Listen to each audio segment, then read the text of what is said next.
తెలంగాణ ప్రభుత్వం రైతులకు శుభవార్త వినిపించబోతుంది. రైతులు ఎంతగానో ఎదురు చూస్తున్న రైతు రుణమాఫీకి సంబంధించి మార్గదర్శకాలు 1-2 రోజుల్లో రానున్నాయని రెవెన్యూ శాఖ మంత్రి పొంగులేటి శ్రీనివాసరెడ్డి తెలిపారు.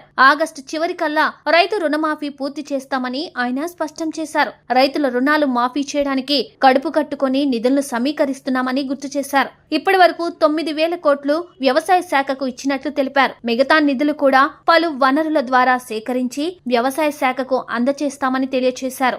600 100 ఆగస్టు 15 లోపు రుణమాఫీ చేస్తామని ముఖ్యమంత్రి రేవంత్ రెడ్డి స్పష్టం చేసిన సంగతి తెలిసిందే. దీంతో అధికారులు రుణమాఫీ నిధుల కోసం తీవ్ర కసరత్తు చేస్తున్నారు. రైతులకు 2 లక్షల రుణమాఫీ చేస్తామని కాంగ్రెస్ ఎన్నికల్లో హామీ ఇచ్చింది. ఈ హామీని అమలు చేసేందుకు తీవ్రంగా పనిచేస్తోంది. రైతు రుణమాఫీతో పాటు రైతు భరోసా, రైతు బీమా పథకాలకు కూడా దాదాపు 40,000 కోట్ల డబ్బు అవసరం. వీటిని సేకరించేందుకు అనేక మార్గాలను ప్రభుత్వం అన్వేషిస్తోంది. జూలై, ఆగస్టు నెలల్లో బాండ్ల విక్రయంపై దాదాపు 15,000 కోట్ల నుండి 18,000 కోట్లు తీసుకునేందుకు రెడీ అయినట్లు సమాచారం. టీజీఐఐసి ద్వారా భూములను బ్యాంకుల్లో తాకట్టు పెట్టి 10,000 కోట్లు అప్పు తీసుకొచ్చే యోచనలో ఉన్నట్లు తెలుస్తుంది. మరోవైపు రైతు భరోసా ఎలా అమలు చేయాలనే దానిపై మంత్రులు సబ్ కమిటీ చర్చలు జరుపుతోంది. దీనిపై రైతులు, రైతు సంఘాలు, మేధావుల నుండి ఫీడ్బ్యాక్ తీసుకున్నారు. బుధవారం ఖమ్మం నుండే రైతు సమావేశాల నిర్వహణ ద్వారా అభిప్రాయ సేకరణకు